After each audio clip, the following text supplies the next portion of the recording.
Hello, my Gamma friends. With Agatha All Along premiering tomorrow night, I want to ask you guys two questions relating to the show. The first one is: do you think this show is going to try to make us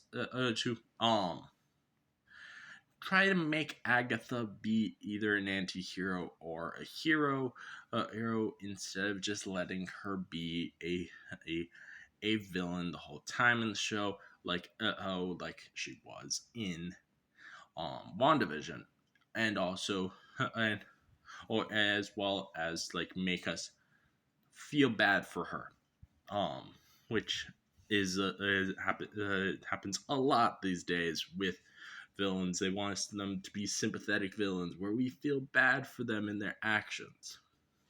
Um, do you guys think that's gonna happen with the Agatha show? And the other question is, do you think it's actually possible to craft a story where a villain is the star of the show or movie, and keep them feeling just like a wacky villain? Do you think that's possible, or is it, or do you have to make them feel somewhat like a hero for a story to work? I'm very interested in what people say about the to this is do both those two questions.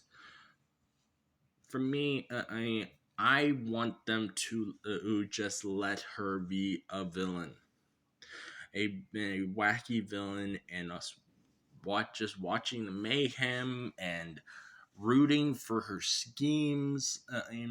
Like, she was such a fun trickster or villainous character in WandaVision. I want them to just continue that, not try to make her be a sign that could possibly be a hero.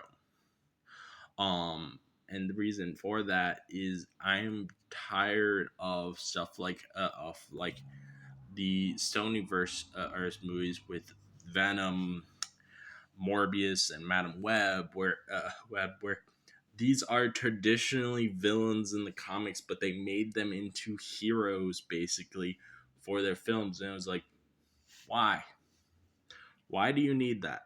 Why did you need to do that? Well, I want to watch them just cause mayhem and havoc and root for their schemes. Why did you feel the need to make them basically heroes? And like, a film like the Joker movie. Yeah, he is by the end of that absolutely a villain. But they made us feel bad for him. It's so much harder to just enjoy a villain being villainous and have fun watching the mayhem when they make you feel bad for them, make you feel like they are the victim in these things, and not just a wacky, fun little villain.